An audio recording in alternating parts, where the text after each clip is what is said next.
Olá, pessoas, tudo bem? Como é que vocês estão? Chegamos ao terceiro módulo do nosso curso Cuidador da Pessoa com Deficiência. E esse módulo é um aprofundamento sobre o autismo.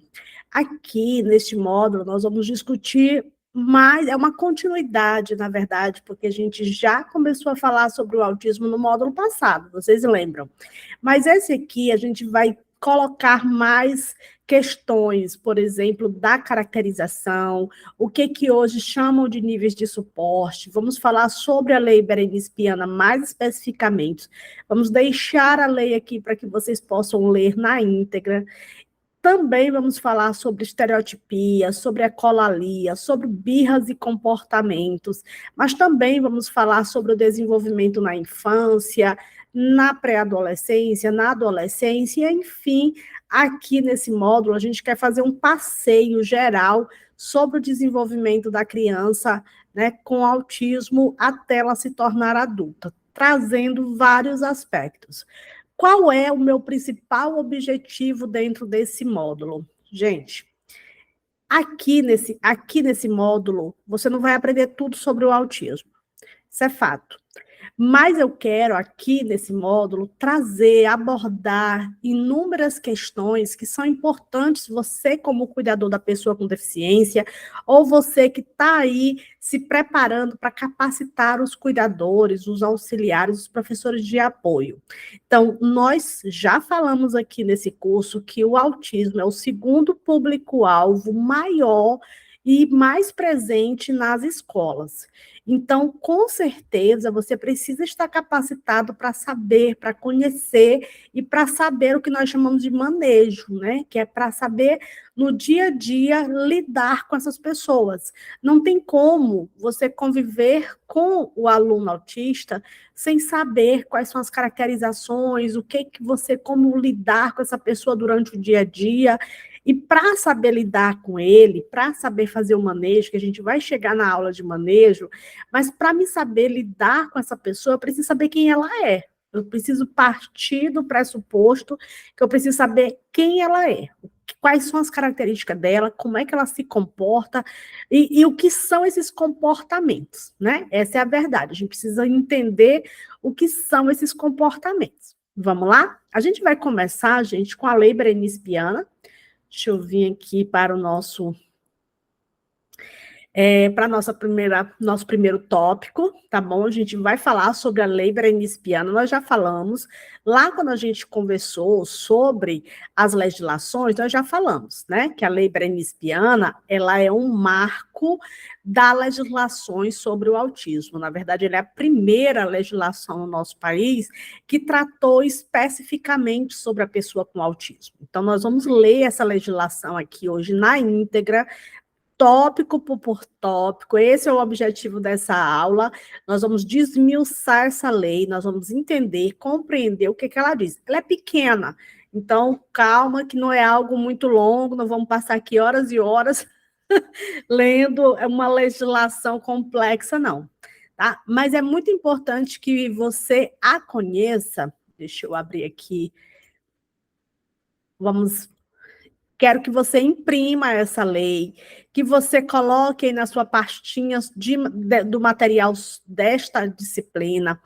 Por quê? Porque ela é a sua base de trabalho. Você que trabalha com equipes multidisciplinares ou com secretaria municipal de educação ou estadual, se você trabalha com sala de recursos, gente, todo mundo que trabalha na educação, na saúde, mas como aqui o nosso foco é a educação, é a sala de aula, é a escola como um todo, nós precisamos conhecer essa legislação, certo? Bem, vamos lá. Como eu disse para vocês, ela não é uma legislação longa, ela não é uma legislação grande, ela é pequena, ó. Estão vendo? Ó, só é 2 páginas, ela é pequenininha, certo? Nós chamamos ela de Lei 12.764, tá? De 27 de dezembro de 2012. E ela institui a Política Nacional de Proteção dos Direitos da Pessoa com transtorno do espectro do autismo, né? Do aspecto autista.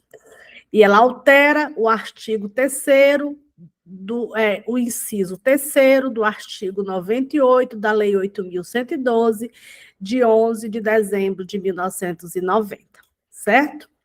O que ela fala, certo? Então, esta lei, ela institui a Política Nacional de Proteção de Direitos à Pessoa com TEA, estabelecendo as seguintes diretrizes. Vamos lá.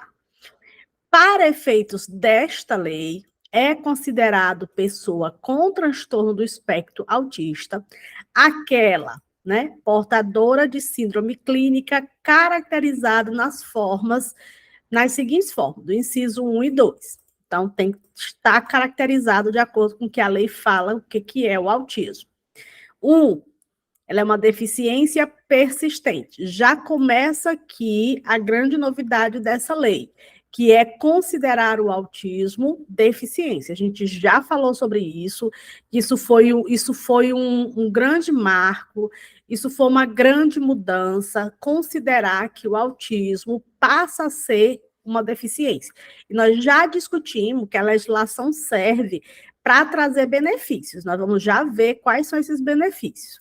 Então, uma deficiência persistente e clinicamente significativa da comunicação e interações sociais, manifestada pela deficiência marcada na comunicação verbal e não verbal, usada para interação social, ausência de reciprocidade social, falência em desenvolver e manter relações apropriadas ao nível do seu desenvolvimento. A gente sabe que isso são características básicas, né, que a gente encontra em todas as pessoas com autismo. Pode ter níveis diferentes, intensidades diferentes, mas a gente vai encontrar essas características, dificuldade de interação social, dificuldade de comunicação, né? A gente vai ter as pessoas que são verbais e pessoas não verbais, ausência e reciprocidade social, que aí está ligada também com essas questões de interação social, e aí diferentes, né, níveis de desenvolvimento. Número 2, padrões repetitivos de comportamento. A gente sabe que isso também é uma caracterização do autismo. Interesses e atividades manifestados por comportamentos motores ou verbais estereotipados, ou por comportamentos sensoriais incomum, excessiva aderências a rotinas e padrões de comportamentos ritualizados, interesses restritos e fixos. Então, a legislação, ela traz um conceito sobre o que é o autismo, estabelece quais são as características aí que está dentro do espectro, esperado dentro do espectro, né? Então, esse primeiro artigo é para dizer para a sociedade o que é o autismo. Claro que a legislação, ela está baseada nos referenciais de saúde, e aí a gente está falando de DSM e do CID, tá? Vamos lá. A pessoa com transtorno do espectro do autismo é considerada pessoa com deficiência. Ponto, né? Para todos os efeitos legais. Esse inciso aqui é aquilo que eu venho dizendo muito dentro desse curso, né? Da importância do autismo ter sido considerado deficiência. Os estabelecimentos públicos e privados, e aí quando a gente fala de estabelecimentos, nós estamos falando todo tipo de estabelecimento, porque essa legislação ela não é só para educação, tá? É todo tipo de estabelecimento, tá? Poderão valer-se da fita quebra-cabeça, símbolo mundial de conscientização do transtorno do espectro do autismo, para identificar a propriedade devida à pessoa com o transtorno do espectro do autismo. Nós sabemos que, atualmente, tem até uma discussão sobre esse símbolo do autismo, tem até um movimento, na verdade, em substituir esse símbolo do quebra-cabeça, que é um símbolo mais antigo, é um símbolo norte-americano, que foi feito por uma instituição que é tanto a cor azul como esse símbolo do quebra-cabeça. Hoje já tem um movimento para que isso mude, para ser substituído pelo símbolo do infinito. Entretanto, a legislação, como ela é de 2012, né, tem mais de 10 anos já, Então, ela institula aí, né? E a gente sabe que, após essa legislação, veio exatamente a obrigatoriedade de ter o símbolo em filas, em locais públicos, em caixas eletrônicos, em estabelecimentos como caixa, o caixa do supermercado, né? Então, hoje a gente já encontra esse símbolo, seja a fita um quebra-cabeça, ou seja, principalmente aquela fita com o quebra-cabeça, certo? E foi a partir aqui dessa legislação. Então, são diretrizes, artigo número 2, são diretrizes da Política Nacional de Proteção à Pessoa com Transtorno do Espectro do Autismo. 1. A intersetorialidade, quase não sai, né? No desenvolvimento das ações e das políticas, quer dizer, intersetores, né? Setores diferentes. Então, você junta vários setores da política, da sociedade, saúde, educação, cultura, lazer, né? Vários setores para desenvolverem, né, ações de política atendimento à pessoa com transtorno do espectro do autismo. A participação da comunidade na formulação de políticas públicas voltadas para a pessoa com TEA e controle social da sua implantação, acompanhamento e avaliação. No quesito 3, a atenção integral às necessidades de saúde da pessoa com TEA, objetivando o diagnóstico precoce, o atendimento multiprofissional e o acesso a medicamentos e nutrientes. Né? Então, veja que a legislação ela traz garantias que são garantias sociais, mas são garantias individuais também, é pensando na individualidade da pessoa com autismo. Imagine uma família com uma pessoa com autismo que não era considerada uma deficiência, para ter acesso a consultas, se ainda é difícil, vou só fazer uma ressalva, ainda não é fácil, não chegamos a um ponto de dizermos que isso é um problema sanado no nosso país, não. Ainda é difícil, né? Acesso a vários tipos de medicamento, a vários tipos de terapia.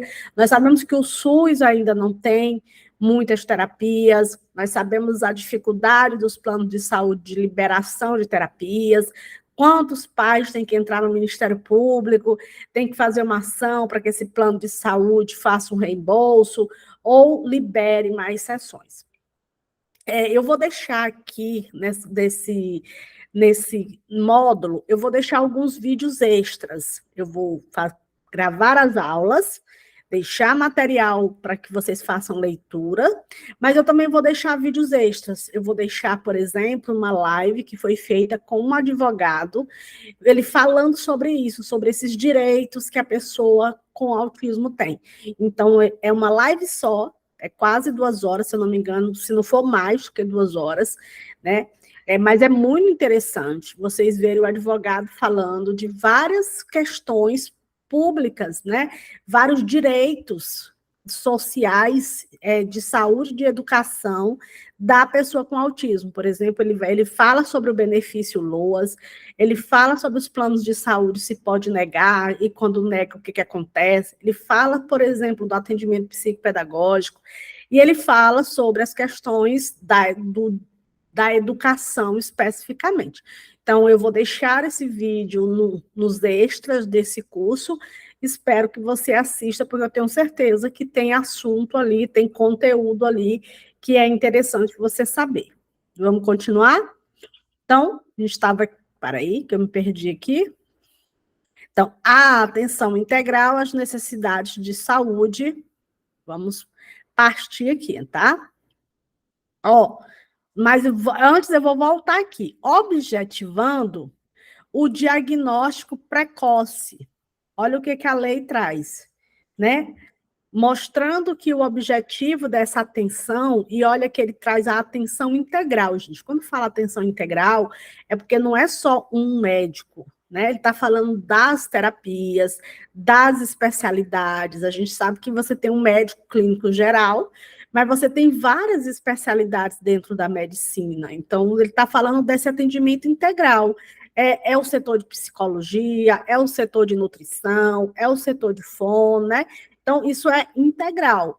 E que há um objetivo muito específico, que é o diagnóstico precoce, né? E aí ele traz dois pontos muito importantes, que é o atendimento ao diagnóstico precoce, que é uma orientação da Organização Mundial de Saúde, onde se orienta aquela ideia que se tinha assim, deixa a criança se desenvolver, ela vai falar, ela vai andar. Então, não, isso mudou. Hoje, quanto mais rápido, mais precoce, eles usam essa palavra, mais precoce, mais rápido, mais cedo, esse indivíduo atípico de qualquer tipo de desenvolvimento, não é só autismo não, tá, gente? É de qualquer atipicidade. Se essa criança ela não desenvolveu os marcos de desenvolvimento, ela não caminhou no tempo certo, ela não desenvolveu fala, não desenvolveu interação, com a comunicação. Então, se ela não desenvolveu esses marcos importantes do desenvolvimento, o pediatra ele já é o responsável para fazer os encaminhamentos para avaliações mais complexas, ou mesmo para equipes multidisciplinares, para que fazer o quê? Para que já comece um processo de intervenção com esse indivíduo. Antes se esperava esse indivíduo crescer para que fechasse ali um processo de diagnóstico dele e laudasse. Hoje não. Hoje o médico ele pode classificar que esse indivíduo está dentro de um espectro e ir evoluir, e à medida que esse indivíduo ele for crescendo, ele pode ir alterando ele médico que eu estou falando, né? Que só o médico que pode fazer esse avanço desses processos de diagnósticos e de laudo, ele pode mudar o laudo, ele pode ter, sim, algum tipo de mudança, dependendo dos níveis de evolução que esse indivíduo tenha. Sim, o médico, ele pode achar que esse indivíduo ele tem um certo tipo de síndrome, de doença, de patologia, de deficiência, e com o desenvolvimento desse indivíduo, esse médico voltar atrás sobre algum tipo de algum aspecto. Claro que tem que ter responsabilidade, ele vai ter que acompanhar esse indivíduo. E existem casos em que essa família ela faz essa observação com médicos diferentes e que vão ter pontos de vista diferentes, né? É outra discussão, mas o que eu quero mostrar para vocês aqui é que a legislação ela se preocupa com esse atendimento integral, ela se preocupa com esse atendimento à saúde, tá? A esse diagnóstico precoce, olha aqui o atendimento multiprofissional, né? E o que é um atendimento multiprofissional? A gente escuta muito falar sobre isso. É uma reunião, uma equipe de profissionais de diferentes áreas que vão trabalhar em conjunto para o desenvolvimento desse indivíduo. Porque a partir do momento que esse indivíduo tem um atraso cognitivo, motor, na fala, na interação, ou mesmo no desenvolvimento escolar, né, das aprendizagens. Então, essa pessoa, ela precisa de uma equipe, ela não precisa só de um médico, ela não precisa só do psicólogo, não. A maioria dessas pessoas, elas precisam de mais de um médico. Então, é muito comum as famílias levarem essas crianças, no caso das crianças principalmente, até 5 terapeutas. Às vezes tem criança que passa o dia numa clínica. A gente vê muitos relatos de mães que precisam sair dos seus empregos.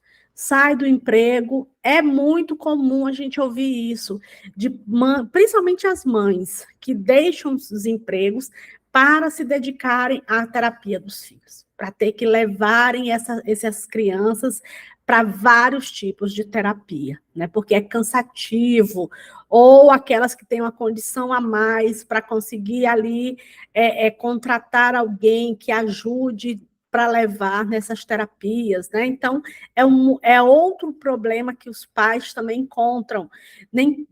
O número de pais que tem condição de pagar por uma terapia domiciliar é muito pequena. A gente tem um grupo, né, de social com mais benefícios, com mais acesso financeiramente, consegue pagar terapias para o filho na sua comodidade da sua casa, mas é uma parcela muito pequena, né? A maioria vai até as clínicas. E nós temos muitos tipos de terapia. Nós temos terapia desde terapia com animais, nós temos terapia com som, nós temos terapias com músicas, com arte, com dança, até as terapias mais tradicionais, como as terapias psicológicas, terapias com fono, nós temos terapia psicopedagógica, então nós temos vários tipos de terapia, e essas terapias, elas sim, elas com certeza, é comprovado, isso não é eu acho, não, é comprovadamente que as terapias fazem efeito, contribuem para a evolução do indivíduo e fazem com que esse indivíduo fique com menos sequelas, né, ali, da sua deficiência, e que tenham mais oportunidades de, no futuro, dentro do seu desenvolvimento, estarem aptos para desenvolverem as mais diversas funções sociais que nós, seres humanos, fazemos dentro dos grupos sociais que vivemos, tá bom? Então, a legislação, a lei berenice-piana, ela vem para dizer o óbvio, tá? Vamos aqui dizer a verdade, porque é óbvio. Nós somos seres humanos, somos brasileiros, estamos dentro de um país, temos que ter direito a nossa legislação já fala isso. Nós temos que ter direito à saúde, à educação, mas a legislação, ela vai trazendo, né? Ela vai afunilando os direitos das minorias. Então, a lei berenice-piana é esse espaço, é essa política de proteção, é dizer, mesmo que seja óbvio, mas é escrever na lei, né, para que essas famílias elas possam ter um resguardo jurídico e saber onde procurar, a quem recorrer quando elas tiverem isso negado. Né? Então, é muito comum se utilizar da lei, por exemplo, quando você tem um plano de saúde, por exemplo, que nega àquela família uma terapia de um profissional, tá bom? Também nós temos aqui o acesso a medicamento e a nutrientes. Nós sabemos que nosso país, né, existe pela rede SUS a entrega de medicamentos que são contínuos. Nós sabemos que dentro do espectro do autismo existem medicamentos que são recomendados. Muitos desses medicamentos, eles são medicamentos que são ali, como é que a gente chama? Receita azul, né? São comprados, são medicamentos controlados. Então, se essa família não tem condição de comprar, a gente tem esses medicamentos na rede SUS. Então, também está aqui o direito dessas pessoas terem esses medicamentos. Tá? Nós temos aqui, vamos para o próximo.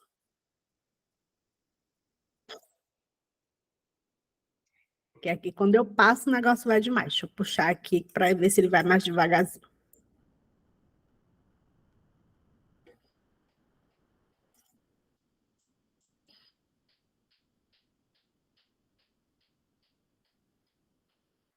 Vamos lá.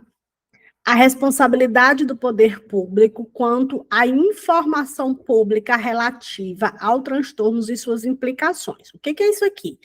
É a lei dizendo que o poder público ele precisa ter campanhas de conscientização, ele precisa criar informação pública, é uma caderneta, é um panfleto. A gente sabe que a gente não vê muito isso na prática, mas está aqui na legislação, gente, né? Falando que cabe ao poder público, e quem é o poder público? É a presidência da República, é a prefeitura da cidade, é o governo do estado, né? A criar essas informações públicas. Para quê? Para criar conscientização. Nós não podemos ter inclusão sem informação. A gente bate muito nessa tecla.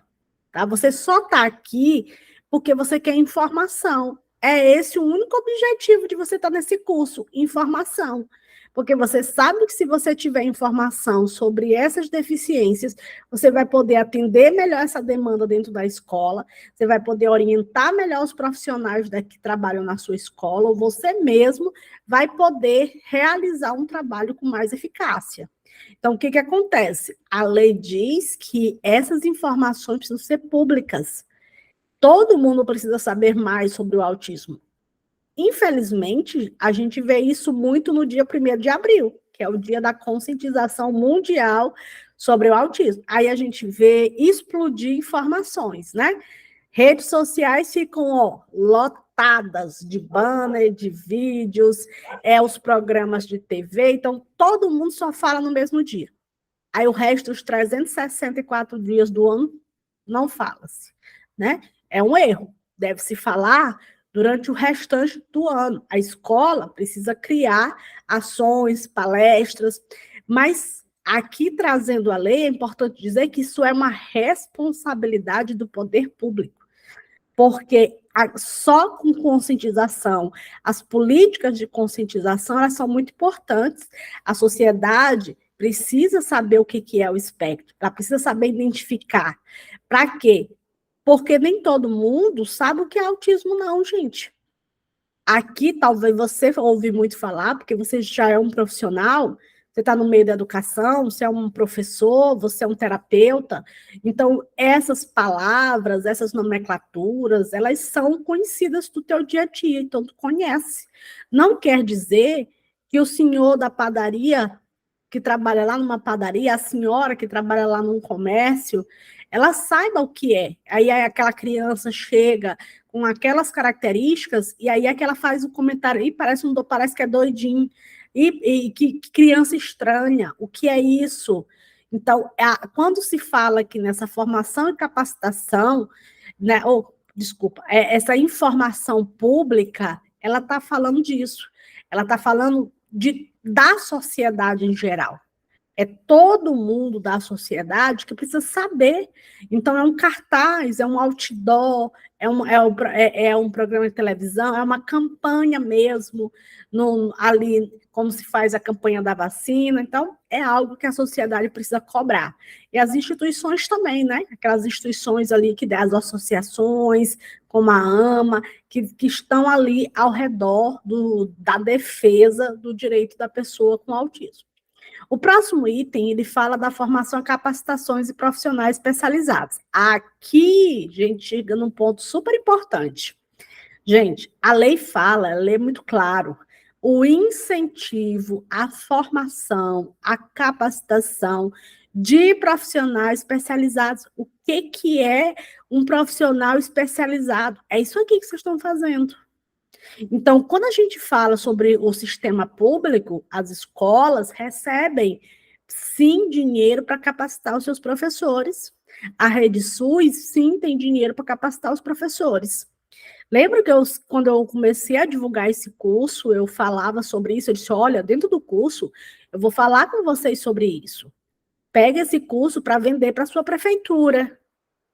Faz disso aqui um projeto para vender para a sua prefeitura. Por quê? Porque as legislações falam que o poder público precisa fazer isso. As escolas precisam capacitar os profissionais. A Rede SUS. Mas por que só capacita os profissionais da educação? Tem que capacitar os outros. Porque só tem pessoa com autismo nas escolas? Não, gente. Tem pessoa com autismo nos CAPs, tem pessoas com autismo na Rede SUS, tem gente internada com autismo, tem gente se consultando com ginecologista, com pediatra, com qualquer médico dentro de qualquer hospital. Então, a capacitação de profissionais especializados precisa ser dentro das enfermarias, para os enfermeiros, para os auxiliares, para a pessoa que faz a vacina. Essa precisa ser para a sociedade em geral. Por que não vender esse projeto para o supermercado da sua cidade? Porque a pessoa com autismo também faz compra. O pai da criança com autismo vai para o supermercado com essa criança. Então, aqueles funcionários precisam estar capacitados. Então, a capacitação de profissionais especializados ao atendimento dessa pessoa, tá, gente, precisa ser incentivada pelo governo, incentivada pela iniciativa pública e privada, tá? Então, abra o seu olhar, o seu leque de possibilidades. Você que é uma pessoa, você que é cuidador, profissional de apoio, que tem experiência, você pode também se tornar esse profissional que vai capacitar, porque você convive, você aprendeu, você estudou, você fez esse curso, você pode também se tornar uma pessoa que vai ali liderar esse movimento de capacitação. Você é o psicopedagogo, o neuropsicopedagogo, o gestor escolar, o coordenador. Esses conhecimentos não são somente para ser passados dentro da escola. Ele é para a sociedade, para que a sociedade ela esteja preparada, conhecedora do que é o espectro do autismo, para que sim ela possa conviver com as pessoas, tratando-as com respeito, com dignidade, né? Não o reforço do bullying é o quê? É a falta de conhecimento social, é o preconceito, é a forma invasiva de olhar para o outro, que é diferente, e cobrar que aquela pessoa seja igual aos outros, né? Então, se a coisa que mais se escuta das pessoas com autismo é como elas se sentem diferente dos outros, e como elas se sentem mal, como elas se sentem ruim, como elas tentam se encaixar num mundo onde todo mundo é diferente delas, né? Então, essas informações, essa capacitação, ela precisa acontecer e ela está, sim, prevista na lei. Outra coisa prevista na lei é o incentivo às pesquisas científicas. O Brasil precisa avançar nesse processo. As pesquisas que nós seguimos, os estudos que nós seguimos, são estudos estrangeiros. O brasileiro copia o que acontece nos Estados Unidos, que é, sim, o país que mais pesquisa, o país que mais tem métodos, o país que mais tem práticas sobre o autismo. Então, o Brasil precisa ter suas próprias pesquisas, porque o método que a gente tem lá nos Estados Unidos para o povo dos Estados Unidos não quer dizer que vai se aplicar à nossa cultura, às nossas formas de comunicação, de socialização.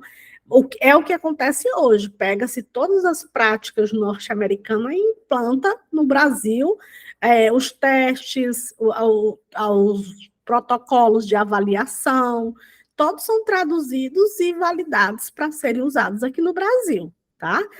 Mas eu acho que eu não conheço nenhum, né, questionários de testagem que tenha sido criado por brasileiros e validados por brasileiros, né? Se utiliza protocolos internacionais. Então, tem que se estimular a pesquisa, né? Com prioridade, o estudo epidemiológico. O que é um estudo epidemiológico? É o estudo de quem nós somos. O estudo é a quantitativo, é quem são essas pessoas, onde elas estão, é catalogar quantos são com precisão. Para quê? Para que esses estudos eles possam direcionar políticas públicas, certo? Tendentes a dimensionar a magnitude das características dos problemas relativos ao transtorno do espectro do autismo no país. A partir do momento que eu consigo catalogar, que eu consigo mapear onde estão, quem são, como é que são essas pessoas, essas caracterizações que eu estudo... Eita, quase não sai. O estudo epidemiológico, ele não é aquele estudo quantitativo do IBGE, ele é muito mais profundo, ele é sobre essas pessoas, quem elas são, quais são suas características, e mapear essas informações são importantes, e elas são muito, muito importantes no sentido também de que quando eu entendo quem são essas pessoas, eu entendo as suas necessidades, né? Eu pergunto para essas famílias quais são as suas necessidades, e isso guia o caminho para as políticas públicas. Tá? Vamos lá. Nós vamos também ter, para cumprimento das diretrizes que trata esse artigo, o poder público pode firmar contrato de direito público ou convênio com pessoas jurídicas de direito privado. Entendeu? Então, olha só o que está dizendo, que para que o governo chegue a essas metas, a parceria público e privado, gente, pode acontecer. E aí a gente vai ver que isso é o que o que a gente tem, por exemplo, de uma escola contratar um instituto para poder capacitar esses profissionais. Entra de novo que eu falo sobre você utilizar esses cursos para que você ganhe recursos, para que você consiga trabalhar junto na capacitação, entendeu? geralmente, né, para você conseguir essa parceria do público-privado, você tem que ter um CNPJ, né? No caso de capacitações, um CNPJ educacional. Então, você abre, hoje tem um MEI, tem MEI educacional, você consegue um CNPJ para dar palestras, para dar certificado, senão você abre uma empresa mesmo, né, educacional de capacitação, que tem um poder maior para captar recursos e para a formação de pessoas. Tá bom? Então, vamos lá. Quais são os direitos? Né? Aqui o artigo 3 vai especificar. Lá atrás ele fala que essas pessoas têm direitos. Aqui ele vai esmiuçar, ele vai pontuar quais são esses direitos. 1. Vida digna, integridade física e moral, livre desenvolvimento da personalidade, segurança, lazer. Todos esses pontos do artigo 1 já são direitos constitucionais. Aqui está só se reforçando para dizer, olha, a pessoa com autismo é um brasileiro, é um ser humano. E aí lembrem que lá atrás, nesse curso, eu já falei que a pessoa com deficiência na nossa história já foi considerada nenhum ser humano, já foi considerado um demônio, já foi considerado qualquer coisa menos ser humano. Tá? Então, a lei ela traz essa retórica, essa repetição de dizer, olha, essa pessoa com deficiência tem esses direitos, direito à vida digna. Por quê? Porque lá atrás a pessoa com deficiência não tinha direito à vida, a viver. Nós já vivemos momentos na nossa história que só nascer com deficiência já era um sugestivo de que essa pessoa não tinha direito à vida, tá? A integridade física e moral. Então, olha o cuidado para que na escola esse direito não esteja sendo negado. É o bullying, é a chacota, é a piadinha, é isso que está falando sobre isso.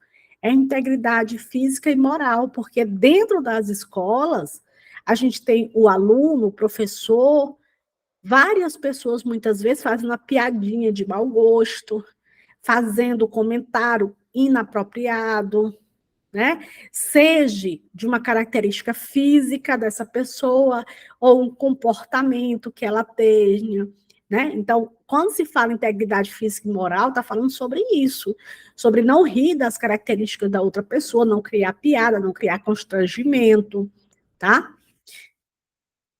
Segurança e lazer, não precisa nem a gente falar, né? É um direito de todo mundo ter segurança e ter lazer.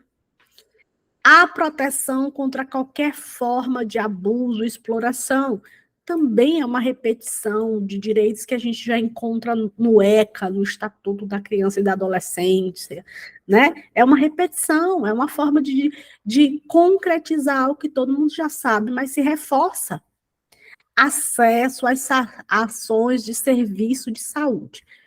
Gente, de novo, vamos repetir aqui a importância dessa lei. Aqui é o ponto em que as famílias que lutavam tanto antes para ter atendimento aos seus filhos, a ter uma consulta, a ter terapia, a partir do momento que o autismo passa a ser considerado ser deficiência, passa a ter uma lei 12764 que vai garantir, a lei é para isso. A lei é para dizer, olha, isso aqui é garantias. Isso aqui eu não vou te dar porque eu sou bom, não vou te dar porque eu sou legal, não. Isso aqui é meu direito. Né? Se você me nega, então eu vou procurar uma via legal para obrigar a cumprir esse direito. Tá? Então, a lei ela serve para isso. Tá? Atenção integral. O que é atenção integral? É todo. Eu não posso escolher um pedaço da pessoa para dar atenção. Não, você só vou te dar aqui atenção à sua saúde psicológica. Mas essa pessoa está com dificuldade nutricional, essa pessoa está com dificuldade orgânica, física, óssea. Não, é integral. Direito à saúde é de toda a saúde, física, mental, emocional, toda, tá?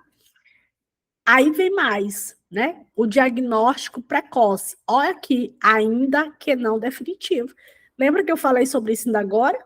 Que hoje os médicos podem fazer esse processo de diagnóstico, e mesmo que ele não seja definitivo, esse médico pode acompanhar o desenvolvimento dessa pessoa, mas ele precisa precocemente, e a orientação é que isso seja feito aos 18 meses. Se chegou 18 meses, essa criança não andou como as outras crianças deveriam andar, não falou como as outras crianças deveriam falar, não interagiu como as outras crianças deveriam interagir, não desenvolveu outros marcos motores, sensoriais que deveria desenvolver. Então, é obrigatório que esse médico já comece a fazer esse processo de diagnóstico precoce, tá? Essa criança tem direito a esse atendimento multiprofissional que nós já explicamos aqui o que é. Nutrição adequada, terapia nutricional, medicamentos. Aqui ele está só esmiuçando coisas que ele já disse lá atrás, tá? Então, informações que auxiliem o diagnóstico, o tratamento, o acesso à educação e ao ensino profissionalizante. É um direito, gente, a Constituição brasileira traz o direito à educação a todos os brasileiros. Mas aqui a gente precisa repetir, que nem na LBI, né? A Lei Brasileira de Inclusão, repete lá, é direito da pessoa com deficiência em saúde, é direito da pessoa com deficiência em educação, né? Precisa ficar repetindo. A moradia, tá? Ao mercado de trabalho, à previdência social, à assistência social. Aqui a gente chega num ponto importante. O que é a previdência social, gente? O que é a assistência social? São os benefícios sociais. Há algum tempo, no Brasil, se falava muito o nome aposentadoria. Hoje tem uma diferença, né? A pessoa com deficiência, hoje, ela não é aposentada, né? A aposentadoria hoje tem uma outra conotação, né? Hoje é um benefício social. Esse benefício social, eu vou repetir, vou deixar uma live com o advogado, porque ele explica, não é toda pessoa com deficiência que tem direito, não vai ser toda pessoa com autismo. Existem vários critérios dentro da legislação específica da Previdência para que as pessoas consigam esse benefício. E esse benefício, ele é revestido, né, para que a pessoa tenha condições de saúde e de educação, tá bom?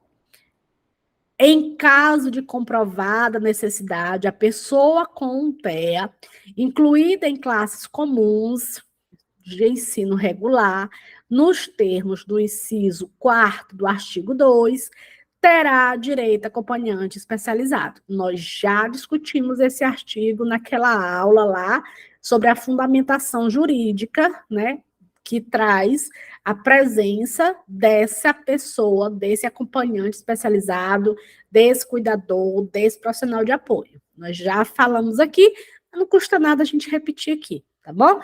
Tá aqui o marco legal, tá aqui a primeira vez que aparece numa legislação, e essa lei chama de acompanhante especializado. A LBI chama profissional de apoio, tá? Olha aqui. Mas a lei diz o quê? Em caso de comprovada necessidade. Não vou discutir muito isso aqui, porque nós já discutimos lá atrás, né? O que é que significa isso aqui, tá? Ó, aqui, ó, incluída nas classes comuns, porque nós sabemos que as escolas tinham as chamadas classes especiais, escolas públicas, privadas, não raramente escolas privadas tinham essas classes especiais, tá? Ok?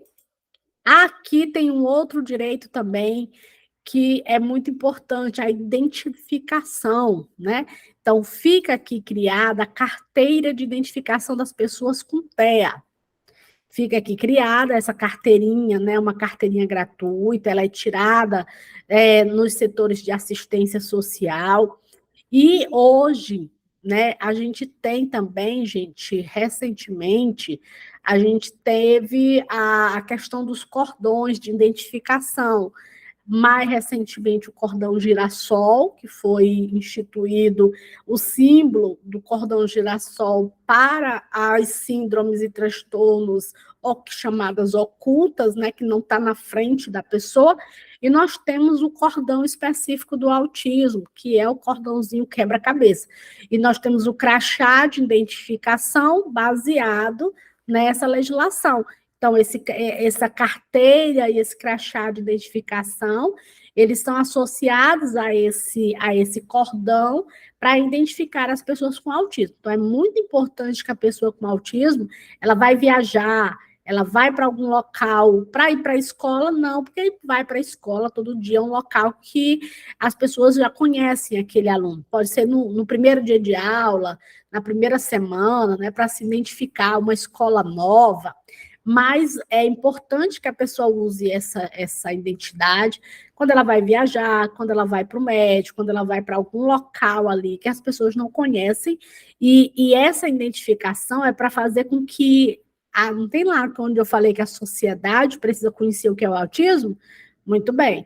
Então, esses símbolos são para que a sociedade conheça o que é o autismo. Lembrei, falando sobre isso, recentemente, teve um vídeo que viralizou nas redes sociais de um homem, ele dizendo, ele viu lá o símbolo do autismo numa vaga, num estacionamento, e ele pegou o símbolo e ele comparou o símbolo com uma coisa que não tinha nada a ver. E aí começou a trazer os aspectos políticos da discussão, da dicotomia que a gente viveu recentemente no nosso país, dos dois partidos, da questão, né, direita e esquerda, e aí ele começou a dizer que ali era um exemplo da esquerda.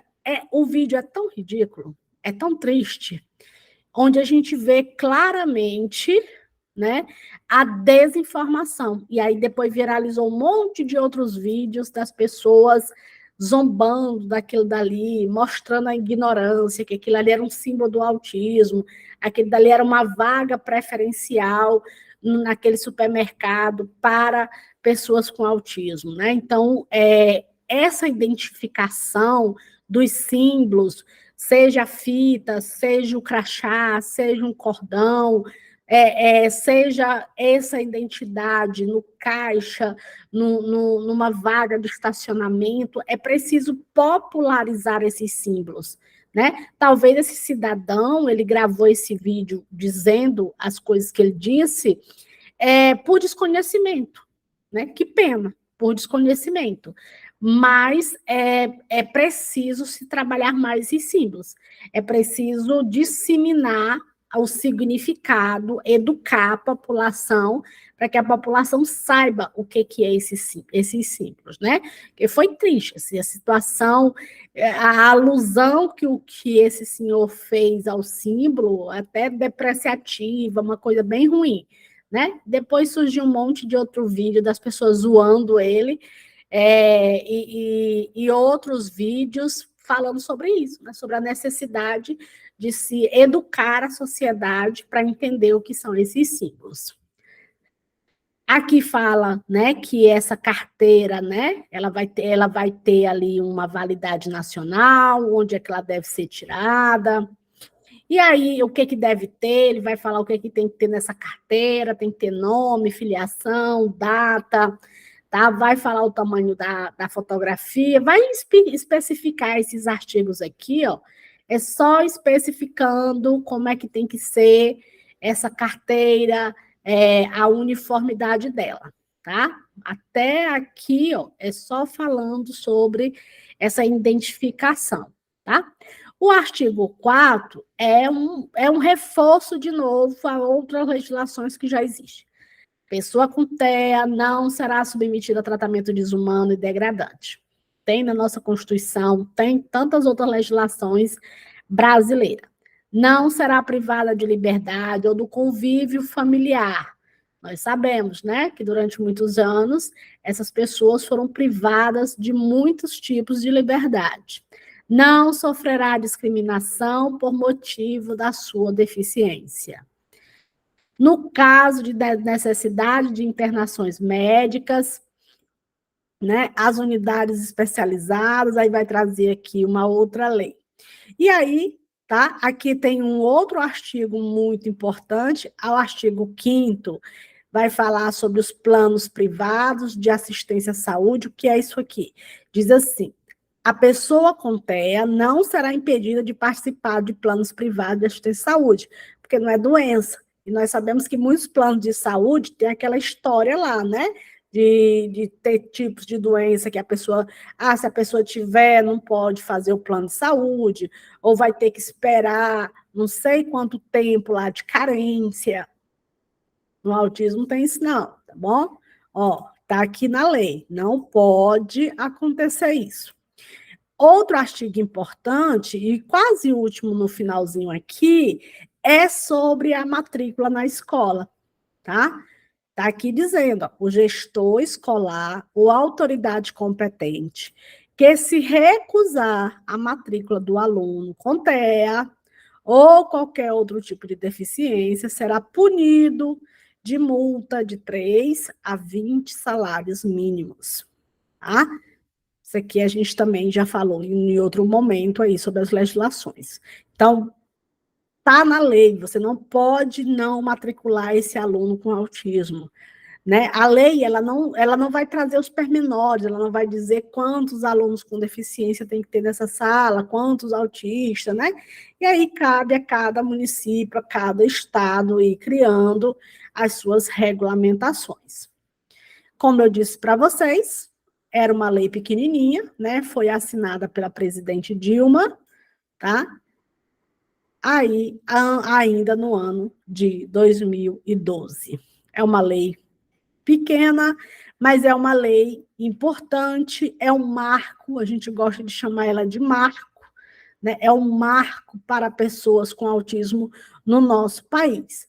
Traz, né, de forma rápida, prática, direitos essenciais, direitos à vida, à integridade, à saúde, à educação, à segurança, né? Há vários direitos, a medicamento, a lazer, né? Do direito mais básico, à nutrição, aos direitos mais complexos, que é um direito que todos nós, seres humanos, temos, e todos nós, brasileiros, nós temos uma Constituição que diz isso, né? Que todos nós, seres humanos, temos direito à vida, à saúde, à educação, à integridade, à defesa, né? A não sermos, né? Não termos,